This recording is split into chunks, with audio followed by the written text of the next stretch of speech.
Selamat pagi, salam sejahtera buat kita sekalian, sahabat GPIB, dimanapun kita berada. Puji Tuhan, kita berjumpa kembali di dalam program Morning Call GPIB. Bersama saya, Pendeta Liat Sihotang, dari GPIB Sebot Bogor. Sebelum kita membaca serta merenungkan kebenaran firman Tuhan, mari kita berdoa. Terima kasih Tuhan untuk waktu yang Kau anugerahkan bagi kami pagi ini. Kami akan membaca dan merenungkan firman-Mu. Tolong kami, kuasai kami dengan Roh Kudus-Mu, supaya kami Tuhan ajari selalu untuk menjadi pelaku firman Tuhan yang setia.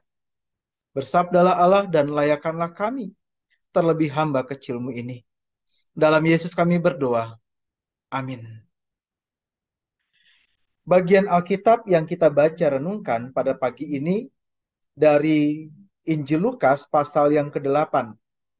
Lukas pasal 8 ayat 16 sampai dengan ayat 18.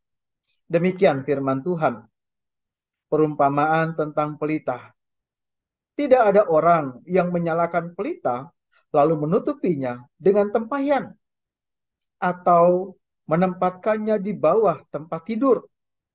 Tetapi ia menempatkannya di atas kaki dian, supaya semua orang yang masuk ke dalam rumah itu dapat melihat cahayanya.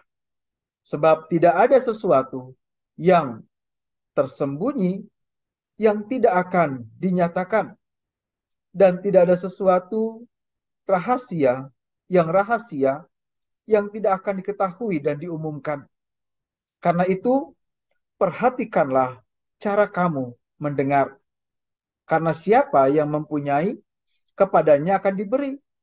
Tetapi siapa yang tidak mempunyai, daripadanya akan diambil juga apa yang ia anggap ada padanya. Demikian pembacaan Alkitab. Terpujilah Kristus. Saudara terkasih, sahabat GPIB dimanapun kita berada, satu hal yang kita perlu syukuri bahwa Allah kita yang hadir dalam rupa Kristus adalah pribadi yang begitu mengenal kita, begitu tahu apa yang dibutuhkan oleh kita.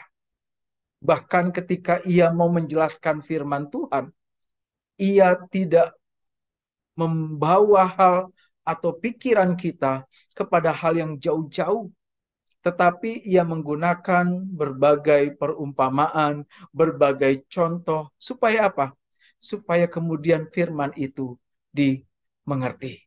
Terlebih, contoh dan juga perumpamaan itu selalu berkaitan dengan sesuatu yang melekat erat di dalam kehidupan masyarakat di zaman itu. Salah satunya adalah dengan pelita. Pelita dengan apa yang Tuhan sampaikan di sini merupakan hal yang dibutuhkan untuk memberikan penerangan orang bagi sekitar. Ketika pelita itu dinyalakan, hal yang wajar atau bahkan suatu hal yang pasti, orang itu akan taruhnya di atas, bukan di bawah. Apalagi ketika dinyalakan, ditutup dengan sesuatu yang akan menutup cahayanya. Oleh karena itu, di sini Tuhan memberikan satu penjelasan kepada kita bahwa ketika pelita itu menyala dan ruangan itu dapat diterangi, maka orang-orang sekitar dapat melihat apa yang ada. Dan apa yang saat itu sempat tertutupi oleh gelap akan diterangi. Makanya dikatakan di sini, yang tersembunyi akan diungkapkan, rahasia akan dinyatakan. Dan peringatan Tuhan cukup tajam di ayat yang terakhir bacaan kita. Ayat 18 mengatakan, karena itu perhatikanlah cara kamu mendengar. Karena siapa yang mempunyai, kepadanya akan diberi.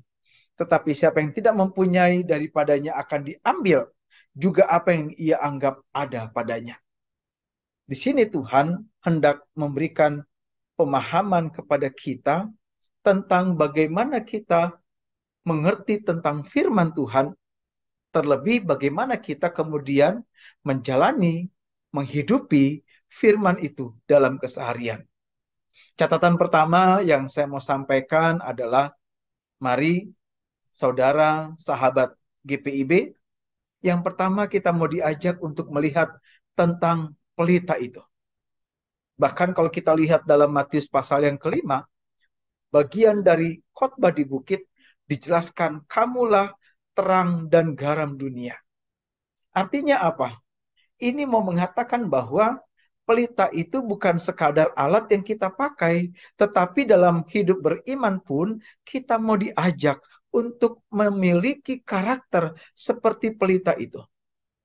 Pertanyaannya sekarang, siapa di antara kita yang tidak mau hidup berkualitas? Dan banyak orang kemudian membuat kualitas itu atau memberikan dasar kualitas itu atas apa yang ada padanya, atas apa yang ia miliki, atas apa yang ia pakai, atas apa yang ia capai. Percayalah, semuanya hanya sementara. Kalau kita memiliki banyak, masih ada orang lebih banyak. Kalau kita memiliki wewenang dalam skop tertentu, masih banyak orang yang memiliki wewenang dalam skop lebih luas lagi. Kalau kita mau katakanlah bermegah karena pencapaian kita, masih banyak orang di atas kita yang lebih jauh memiliki pencapaian dari kita. Dan kalau itu kita jadikan dasar dari diri kita atau menentukan kualitas hidup kita, alangkah kasihannya kita. Oleh karena itu Tuhan Yesus sendiri yang telah memberikan clue-nya, telah memberikan petunjuknya bahwa dalam hidup berkualitas itu kamu harus memiliki dua hal.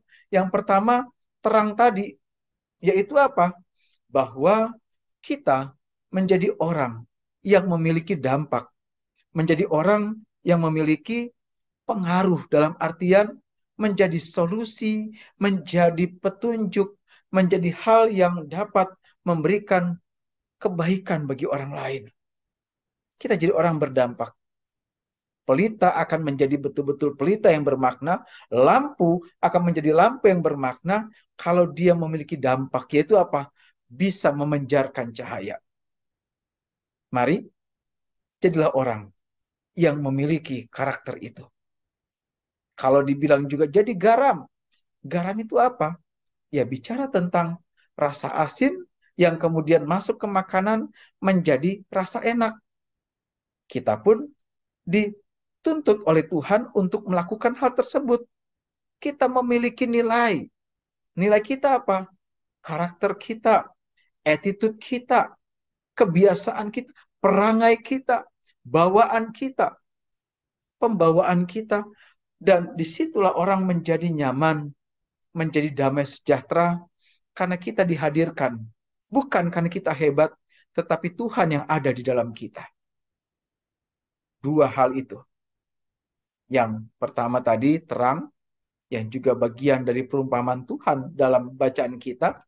Dan saya tambahkan tadi juga merujuk kepada Matius pasal 5 tentang garam. Bagaimana kualitas kita? Apakah terang dan garam itu juga ada pada kita? Yang kedua yang mau juga kita sama-sama renungkan adalah Tuhan menghadirkan gerejanya untuk menjadi berkat. Tuhan menghadirkan gerejanya untuk menjadi sesuatu yang bermakna bagi orang sekitar. Gereja itu ya orangnya, gereja itu ya persekutuan hidup antar umat, gereja itu ya organisasinya, gereja itu juga fisiknya atau gedungnya. Tinggal di mana, dalam konteks apa kita berbicara di dalamnya. Tetapi yang jelas, gereja Tuhan hadirkan untuk menjadi terang.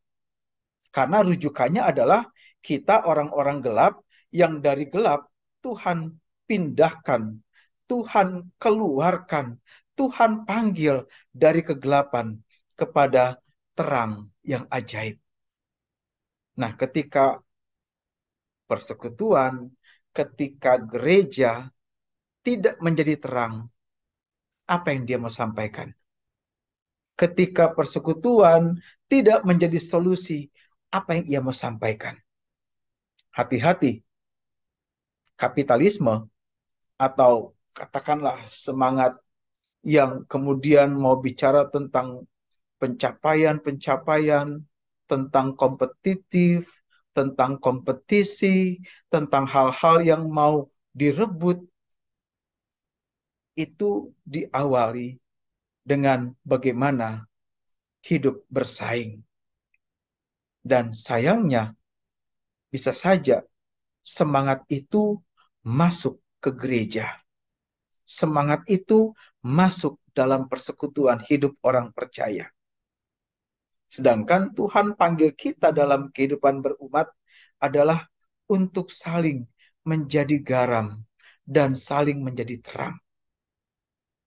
Jangan sampai kemudian apa yang dikatakan dalam bacaan kita itu menjadi kenyataan. Terang yang harusnya dia terpenjar kemanapun, akhirnya dia ditutupi kegelapan. Dia diselimuti oleh kegelapan. Atau dikatakan ia ditutupi oleh tempayan tadi. Sehingga ia tidak dapat memberikan cahayanya. Coba cek, perhatikan. Kalau kita dalam kegelapan, kemudian lampu atau terang dinyalakan, apa yang terjadi? Akankah terang itu masuk ke wilayah gelap? Atau kemudian kita melihat gelap masuk ke wilayah terang? Biasanya, bahkan itu menjadi suatu keniscayaan hingga saat ini. Bahwa teranglah yang masuk ke wilayah gelap. Jangan sampai kemudian kegelapan juga masuk ke dalam persekutuan kita, gereja kita. Dan kita dipanggil untuk apa? Saling melayani. Saling melayani berarti menjadi orang yang terkecil, kata Tuhan Yesus pada para murid. Menjadi orang yang memberikan diri, memberikan hati untuk melayani. Dan nggak perlulah bersaing dalam persekutuan umat. Karena bukan itu panggilan kita. Bukan jasa, bukan apa yang kita buat, itu kemudian yang dipandang Tuhan. Tetapi bagaimana kita menjadi berkat bagi sesama. Ingat Tuhan bilang di sini bacaan kita, nggak ada yang tersembunyi, yang tidak akan diungkap. Tidak ada yang kemudian tertutupi atau dirahasiakan, yang tidak akan dinyatakan. Ketika Tuhan mau gereja membawa damai sejahtera, gereja membawa terang, kita sebagai gereja juga secara pribadi memberikan damai sejahtera bagi banyak orang. Jangan sampai kemudian kita dikuasai oleh kegelapan. Memang dunia banyak memberikan kita penawaran luar biasa. Memberikan kita banyak godaan. Tetapi sejauh mana iman kita bertahan di dalamnya. Mari kita akan memulai hari ini dalam satu komitmen, satu kepastian bahwa hanya Tuhan yang menjadi kekuatan kita. Hanya Tuhan yang menjadi penuntun kita. Dan di dalamnya kita menjadi pelita bagi banyak orang. Selamat bermakna bagi orang lain. Kitalah pelita itu. Dan Tuhan mau supaya banyak orang yang tersinari oleh kuasa sorgawi yang Tuhan anugerahkan atas kita. Tuhan Yesus memberkati. Amin. Mari kita berdoa. Terima kasih Tuhan kami boleh belajar dari kebenaran firman-Mu. Sejenak memang waktu yang kami pakai, tapi kami percaya Tuhan sendiri yang menolong dan juga memberikan berkat di dalamnya. Jadikan kami pelita-pelita itu Tuhan. Jadikan kami juga orang yang mampu menjadi garam bagi banyak orang. Sehingga kami menjadi orang yang berkualitas. Bahkan sebagai persekutuan gereja, jangan biarkan kami saling menggelapi satu dengan yang lain. Tetapi justru Tuhan, kami saling menerangi. Kami saling memberikan dukungan. Kami saling menopang satu dengan lain.